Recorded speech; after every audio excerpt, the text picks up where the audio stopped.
ആകാശവാണി. നമസ്കാരം. വാർത്തകൾ വായിക്കുന്നത് അഞ്ജന പുതിയമഠം.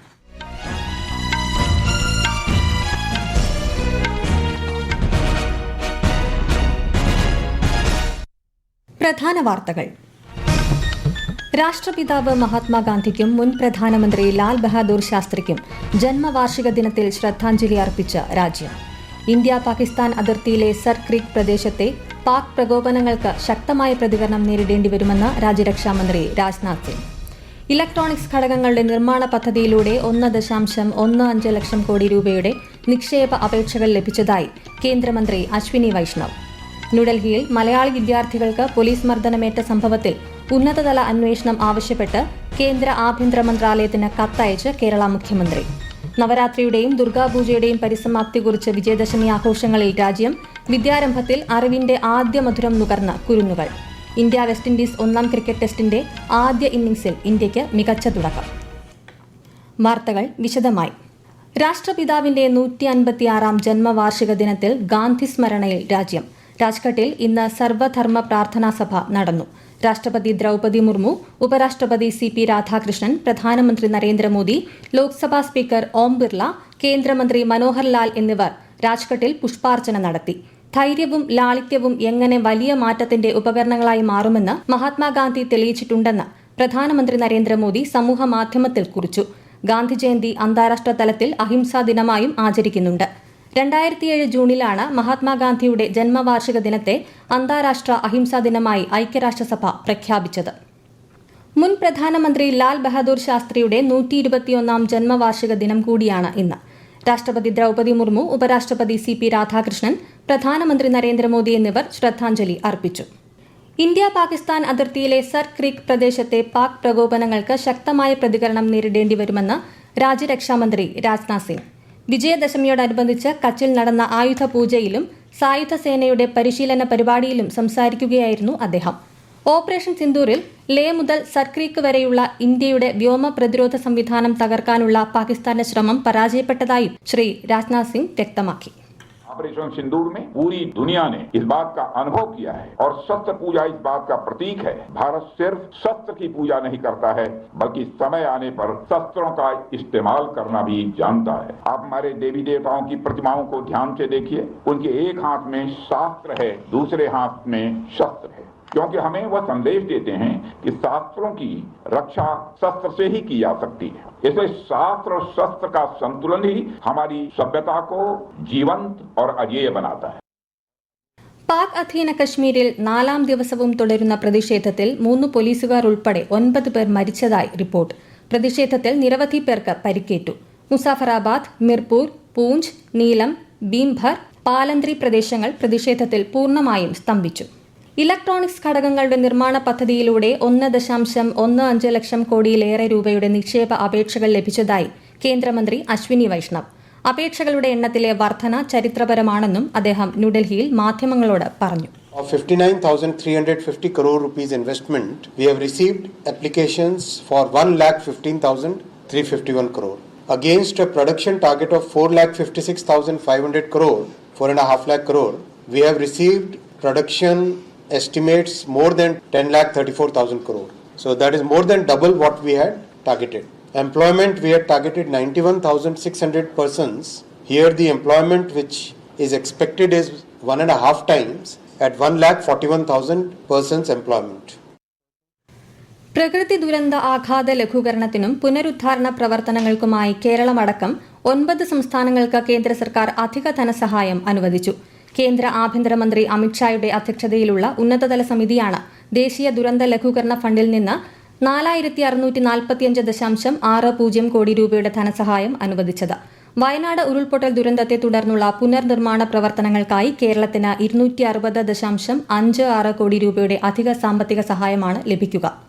രാഷ്ട്രസമർപ്പിത സേവനത്തിന്റെ 100 വർഷം പൂർത്തിയാക്കിയ RSSനെ പ്രധാനമന്ത്രി നരേന്ദ്രമോദി അഭിനന്ദിച്ചു. രാഷ്ട്രനിർമ്മാണത്തിൽ RSSന്റെ നിർണായക പങ്കും ഇന്ത്യയുടെ നാഗരിക മൂല്യങ്ങൾ പരിപോഷിപ്പിക്കുന്നതിനുള്ള അചഞ്ചല പ്രതിബദ്ധതയും അദ്ദേഹം ആവർത്തിച്ചു.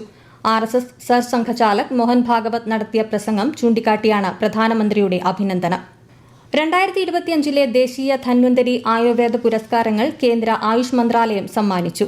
അക്കാദമിക, പരമ്പരാഗത, ശാസ്ത്രീയ മേഖലകളിൽ ആയുർവേദത്തിന് നൽകിയ മികച്ച സംഭാവനകൾക്ക് പ്രൊഫസർ ബൻവാരിലാൽ ഗൌർ, വൈദ്യർ ET നീലകണ്ഠൻ മൂസ്, വൈദ്യർ ഭാവന പ്രഷേർ എന്നിവർക്കാണ് പുരസ്കാരം. പുത്തൻ തലമുറ GST പരിഷ്കാരത്തിലൂടെ ഇന്ത്യയുടെ പരോക്ഷ നികുതി സമ്പ്രദായം ലളിതമാക്കി കേന്ദ്ര സർക്കാർ. കാർഷിക ഉപകരണങ്ങളുടെ നികുതി 12% നിന്ന് 5% കുറച്ചു. ജൈവ കീടനാശിനികളുടെയും വിവിധ സൂക്ഷ്മ പോഷകങ്ങളുടെയും നികുതി 5%. അമോണിയ ഉൾപ്പെടെയുള്ള വളങ്ങളുടെ GSTയും 18% നിന്ന് 5% കുറച്ചിട്ടുണ്ട്. ഈ വാർത്തകൾ ആകാശവാണിയിൽ നിന്ന്. ആകാശവാണി വാർത്തകളും വാർത്താധിഷ്ഠിത പരിപാടികളും all India radio news Thiruvananthapuram YouTube ചാനലിലും all India radio news Thiruvananthapuram Facebook പേജിലും AR News_ തിരുവനന്തപുരം ഇൻസ്റ്റഗ്രാം അക്കൌണ്ടിലും AR News_TVM X ഹാൻഡിലും ലഭ്യമാണ്. ന്യൂഡൽഹിയിൽ മലയാളി വിദ്യാർത്ഥികൾക്ക് പോലീസ് മർദ്ദനമേറ്റ സംഭവത്തിൽ ഉന്നതതല അന്വേഷണം ആവശ്യപ്പെട്ട കേന്ദ്ര ആഭ്യന്തരമന്ത്രി അമിത്ഷായ്ക്ക് കത്തയച്ച് മുഖ്യമന്ത്രി പിണറായി വിജയൻ. സാക്കിർ ഹുസൈൻ ഡൽഹി കോളേജിൽ പഠിക്കുന്ന വിദ്യാർത്ഥികൾക്കാണ് മർദ്ദനമേറ്റത്. കുറ്റക്കാരെന്ന് കണ്ടെത്തിയാൽ പോലീസ് ഉദ്യോഗസ്ഥർക്കെതിരെ കർശന നടപടി സ്വീകരിക്കണമെന്നും മുഖ്യമന്ത്രി ആവശ്യപ്പെട്ടു. നവരാത്രിയുടെയും ദുർഗാപൂജയുടെയും പരിസമാപ്തിയെക്കുറിച്ച് വിജയദശമി ആഘോഷങ്ങളിൽ രാജ്യം. രാഷ്ട്രപതി ദ്രൌപദി മുർമുവും പ്രധാനമന്ത്രി നരേന്ദ്രമോദിയും ജനങ്ങൾക്ക് വിജയദശമി ആശംസകൾ നേർന്നു. ഡൽഹിയിലെ ചുവപ്പുകോട്ടയിൽ നടക്കുന്ന ദസറ ആഘോഷങ്ങളിൽ രാഷ്ട്രപതി പങ്കെടുത്തു. IP എക്സ്റ്റൻഷൻ, രാംലീല കമ്മിറ്റി ദേശീയ തലസ്ഥാനത്ത് സംഘടിപ്പിക്കുന്ന ആഘോഷങ്ങളിൽ പ്രധാനമന്ത്രി പങ്കെടുക്കും. കേരളത്തിൽ വിജയദശമി ദിനത്തിലെ വിദ്യാരംഭ ചടങ്ങുകളിൽ ആയിരക്കണക്കിന് കുരുന്നുകൾ ആദ്യാക്ഷരം കുറിച്ചു. ക്ഷേത്രങ്ങളിലും മറ്റിടങ്ങളിലും വിദ്യാരംഭ ചടങ്ങുകൾ നടന്നു.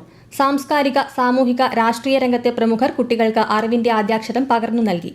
ദസറ ആഘോഷങ്ങളുടെ ഭാഗമായി ഇന്ത്യ റിസർച്ച് ബറ്റാലിയന്റെ ആഭിമുഖ്യത്തിൽ ലക്ഷദ്വീപിലെ കവരത്തിയിൽ വിവിധ ആധുനിക സൈനിക ഉപകരണങ്ങളുടെ പൂജ നടന്നു. ഇന്ത്യ വെസ്റ്റ് ഇൻഡീസ് 1ാം ക്രിക്കറ്റ് ടെസ്റ്റിൽ ഇന്ത്യയ്ക്ക് മികച്ച തുടക്കം. 1ാം ദിനം കളി അവസാനിക്കുമ്പോൾ ഇന്ത്യ ആദ്യ ഇന്നിംഗ്സിൽ 2 വിക്കറ്റ് നഷ്ടത്തിൽ 121 റൺസ് എന്ന നിലയിലാണ്.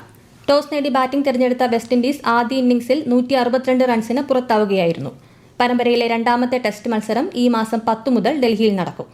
Super league Kerala football 2ാം season Kozhikode EMS സ്റ്റേഡിയത്തിൽ തുടക്കം. ഉദ്ഘാടന മത്സരത്തിൽ കാലിക്കറ്റ് FC ഫോഴ്സ കൊച്ചിയെ നേരിടുകയാണ്. ലീഗിൽ ഇത്തവണ ഫൈനൽ അടക്കം 33 മത്സരങ്ങളാണ് ഉള്ളത്.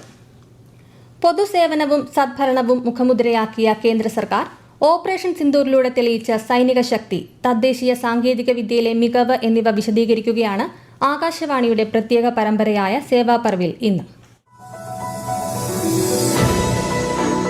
ജമ്മു കാശ്മീരിലെ പഹൽഗാമിൽ നടന്ന ഭീകരാക്രമണത്തെ തുടർന്നാണ് ഇന്ത്യ ഓപ്പറേഷൻ സിന്ദൂർ ആരംഭിച്ചത്. ചുരുങ്ങിയ സമയത്തിനുള്ളിൽ പാകിസ്ഥാനിലും പാക് അധീന കാശ്മീരിലുമായി 9 തീവ്രവാദ കേന്ദ്രങ്ങൾ നിർവീര്യമാക്കിയതിലൂടെ ഇന്ത്യൻ സേനയുടെ ശക്തിയും സാങ്കേതിക വൈദഗ്ധ്യവും തെളിയിക്കാൻ സാധിച്ചു. തദ്ദേശീയ വ്യോമ പ്രതിരോധ സംവിധാനങ്ങളും മികച്ച പ്രകടനം കാഴ്ചവെച്ചു. സമാധാനപ്രിയരുടെ രാഷ്ട്രം മാത്രമല്ലെന്നും ഇന്ത്യ ഇന്ന് ശക്തവും സാങ്കേതികമായി സ്വയം പര്യാപ്തവുമായ ആഗോള ശക്തിയായി മാറിയിരിക്കുന്നതായും പ്രധാനമന്ത്രി നരേന്ദ്രമോദി ഓപ്പറേഷൻ സിന്ദൂറിനെ കുറിച്ചുള്ള പ്രത്യേക ചർച്ചയിൽ ലോക്സഭയിൽ പറഞ്ഞു. 22 मिनट में 22 अप्रैल का बदला निर्धारित लक्ष्य के साथ हमारी सेना ने ले लिया. पहले जहां कभी नहीं गए वहां हम पहुंचे. पाकिस्तान के कोने कोने में आतंकी अड्डों को धुआं कर दिया. സ്വച്ഛതാ ഹി സേവ ക്യാമ്പയിന്റെ ഭാഗമായി കേരളത്തിലെ എല്ലാ ജില്ലകളിലും മാഹി ലക്ഷദ്വീപ് തീരപ്രദേശങ്ങളിലും മൈ ഭാരത് വളണ്ടിയർമാർ ശുചീകരണ പ്രവർത്തനങ്ങളും ബോധവൽക്കരണ പരിപാടികളും നടത്തി. മഹാത്മാഗാന്ധിയുടെ ചിത്രത്തിലെ പുഷ്പാർച്ചനയ്ക്ക് ശേഷം ആരംഭിച്ച ശുചീകരണത്തിൽ വിവിധ യുവജന സന്നദ്ധ സംഘടനകളിലെ യുവതീ-യുവാക്കൾ പങ്കെടുത്തു. പ്രധാന വാർത്തകൾ വീണ്ടും. രാഷ്ട്രപിതാവ് മഹാത്മാഗാന്ധിക്കും മുൻ പ്രധാനമന്ത്രി ലാൽ ബഹാദൂർ ശാസ്ത്രിക്കും ജന്മവാർഷിക ദിനത്തിൽ ശ്രദ്ധാഞ്ജലി അർപ്പിച്ച രാജ്യം. ഇന്ത്യ പാകിസ്ഥാൻ അതിർത്തിയിലെ സർ ക്രീക്ക് പ്രദേശത്തെ പാക് പ്രകോപനങ്ങൾക്ക് ശക്തമായ പ്രതികരണം നേരിടേണ്ടി വരുമെന്ന് രാജ്യരക്ഷാമന്ത്രി രാജ്നാഥ് സിംഗ്. ഇലക്ട്രോണിക്സ് ഘടകങ്ങളുടെ നിർമ്മാണ പദ്ധതിയിലൂടെ 1.15 ലക്ഷം കോടി രൂപയുടെ നിക്ഷേപ അപേക്ഷകൾ ലഭിച്ചതായി കേന്ദ്രമന്ത്രി അശ്വിനി വൈഷ്ണവ്.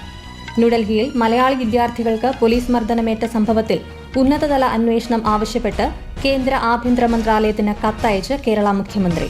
നവരാത്രിയുടെയും ദുർഗാപൂജയുടെയും പരിസമാപ്തികുറിച്ച് വിജയദശമി ആഘോഷങ്ങളിൽ രാജ്യം. വിദ്യാരംഭത്തിൽ അറിവിന്റെ ആദ്യ മധുരം നുകർന്ന കുരുന്നുകൾ. ഇന്ത്യ വെസ്റ്റ് ഇൻഡീസ് 1ാം ക്രിക്കറ്റ് ടെസ്റ്റിന്റെ ആദ്യ ഇന്നിംഗ്സിൽ ഇന്ത്യയ്ക്ക് മികച്ച തുടക്കം. വാർത്തകൾ കഴിഞ്ഞു. അടുത്ത വാർത്താ പ്രക്ഷേപണം രാത്രി 8:35.